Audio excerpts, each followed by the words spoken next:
Ok, je vais essayer de ne pas répéter trop ce qui a été dit et qui, à mon avis, va continuer à être dit, c'est-à-dire un état des lieux absolument catastrophique. Je crois que jamais notre pays n'a été comme ça sur la cible, enfin en tout cas l'appareil répressif et sécuritaire de notre pays n'a jamais été aussi la cible d'organisations comme Amnesty International, comme la CAT, même des résolutions de l'ONU. Et je vois Jacques Toubon en face de moi. Je crois que quelqu'un comme Jacques Toubon, quand il utilise certains termes pour décrire la situation, je pense notamment par exemple à la question de discrimination systémique dans la police, je pense qu'il fait attention aux termes qu'il utilise et que ça a un sens. Bon, donc la situation est catastrophique. Je ne vais pas répéter ce qui a été dit, c'est-à-dire le fait déjà que si je décris, on s'habitue progressivement à vivre dans un état d'exception dont on ne sort plus. Et avec une difficulté, là je parle des lois qui ont été votées, que ce soit les lois sécuritaires suite aux actes terroristes ou les lois sanitaires qui viennent d'être votées, avec finalement une habitude qui est malheureusement vite prise. Quand on laisse à un appareil comme la police le fait d'agir sans suffisamment de contrôle, sans suffisamment de contraintes de l'appareil juridique, eh bien, évidemment, au bout d'un moment, c'est confortable. Tout appareil de ce type, j'allais dire, si on lui donne ces moyens-là, va trouver que c'est plus commode d'agir à certains moments quand c'est nécessaire, sans forcément vérifier s'il y a eu une décision de justice qui l'autorise à le faire. Donc, ma première réflexion, c'est qu'il y a une espèce d'auto-entraînement dans la question de restreindre les libertés. Parce que, d'une certaine manière, simplement du côté policier, ça peut, mais je conclurai sur le fait que j'en doute, mais ça peut apparaître comme quelque chose, finalement, quand vous avez affaire à du banditisme, de la délinquance, quelque chose qui permet d'être plus efficace. Et donc, on s'habitue, on auto-entretient quelque part le fait de restreindre le droit et même d'en sortir. Bon, ça, c'est sur la question des états d'exception. Au niveau de la répression et de la police, je ne sais pas quand on peut dater la coupure, qu'est-ce qui s'est passé. Moi, j'ai quand même l'impression que les phrases et les actes de Nicolas Sarkozy en 2005, ministre de l'Intérieur, dont on se souvient qu'il arrive dans une cité, il s'adresse à des policiers et il dit votre rôle n'est pas de jouer au ballon avec des jeunes, votre rôle, en gros, est de réprimer. Et avec des mesures qui ont été prises dans la suite, que ce soit la fin de la police de proximité, que ce soit la création justement de structures policières arrivant de l'extérieur type BAC ou type CSI qui a fait il n'y a pas longtemps l'actualité de manière assez dramatique dans ma circonscription, puisqu'il s'est avéré qu'ils avaient viré carrément sur des questions de drogue vraiment du mauvais côté, que ce soit, j'allais dire, l'utilisation d'armes que dans beaucoup de pays on considère comme des armes qui ne devraient pas être utilisées pour le maintien de l'ordre, je pense au flashball, aux techniques d'étranglement, que ce soit aussi, j'allais dire, cette politique du chiffre qui, quelque part, dénature la fonction première policière. Donc, moi, je pense qu'il y a eu une césure en 2005. Elle s'est d'abord appliquée aux quartiers, aux cités, sur les classes populaires. Du coup, c'est quelque chose qui n'a pas forcément fait la une de l'actualité parce que j'allais dire justement, elle était ciblée sur une population précise. Et là, on s'aperçoit depuis maintenant quelques années qu'à partir du moment où ces techniques sont généralisées cette fois-ci vis-à-vis des gilets jaunes, c'est-à-dire des secteurs de la population qui n'avaient pas justement été confrontés à cet appareil de répression vis-à-vis d'une aggravation de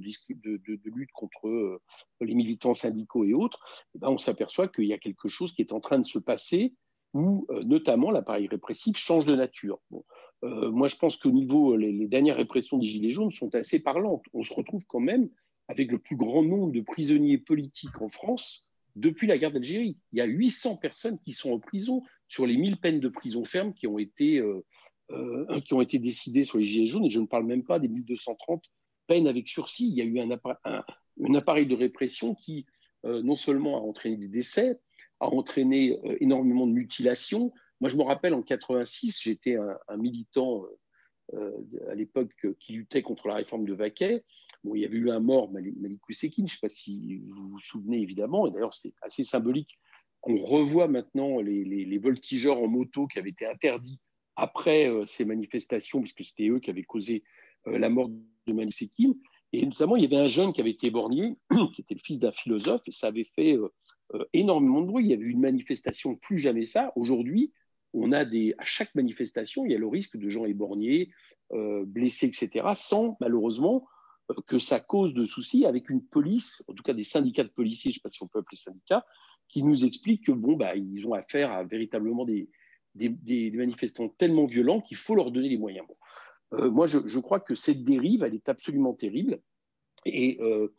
elle fait effectivement que la France est pointée du doigt. Je crois qu'elle a tout à voir avec une volonté politique qui est celle de l'intimidation du monde social, qui est celle de faire peur, qui est celle, par exemple, de se dire qu'aller en manifestation, quand vous êtes en famille, avec des enfants, bah, ce n'est pas très prudent pour vous d'y aller, avec des techniques utilisées à Paris, notamment la technique des NAS, où on enferme des manifestants, mélangeant éventuellement quelques dizaines de personnes violentes venues en découdre avec des centaines de personnes qui reçoivent exactement les mêmes lacrymogènes et autres. Enfin, il y a quelque chose qui est de l'ordre de l'intimidation et d'une répression totalement hors de proportion, qui fait que, et ça va être ma conclusion, je pense qu'on est en train de changer de nature progressivement. Et ça, pour moi, c'est assez inhérent avec un capitalisme, j'allais dire, du tout marché, d'une certaine vision absolutiste du marché, qui s'accompagne pour pouvoir appliquer cette politique d'une vision de plus en plus autoritaire. Voilà, je pense qu'on est en train de passer dans un régime autoritaire, un peu comme une grenouille s'habitue quand on la met dans de l'eau froide et qu'on monte on fait bouillir progressivement l'eau. Malheureusement, j'ai un peu peur que, pas nous, on réagit, mais que globalement, on s'habitue à faire en sorte qu'on est en train de passer d'un régime démocratique, j'allais dire normal, à un régime autoritaire lié à la question du tout libéralisme. Et pour terminer, je termine vraiment là-dessus, j'observe aussi que c'est une politique de classe, c'est-à-dire que la manière dont récemment, par exemple, on a, alors plus ou moins en manipulant les chiffres, expliqué qu'il fallait un tournant sécuritaire de plus et qu'on parle d'ensauvagement, on a des termes qui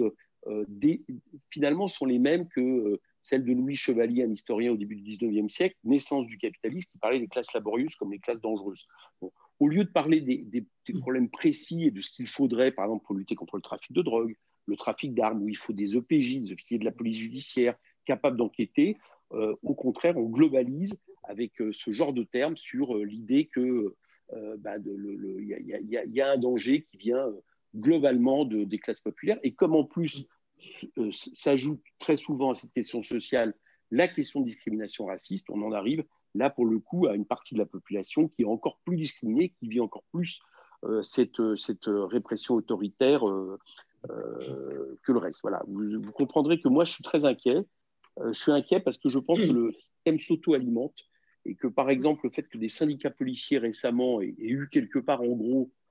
la peau d'un On va en Castaner reparler, je qui pense. avait très timide pendant très longtemps et qu'il a osé a enfin passer une certaine ligne rouge pour parler de racisme dans la police, remettre en question les techniques d'étranglement et qu'il s'est retrouvé quand même pas spécialement de tendresse pour Castaner. Mais là, pour le coup, il a eu quelques propos qui changeaient un peu du discours global et finalement, les syndicats de police, y compris avec des manifestations qui n'auraient jamais dû avoir lieu armées devant des lieux de pouvoir, ont eu sa peau. Et ça, c'est aussi quelque chose qui m'inquiète, c'est-à-dire l'espèce d'autonomisation dans les secteurs de la police de courants d'extrême droite et de personnes qui peuvent encore plus aggraver la situation qu'on connaît. Alors justement,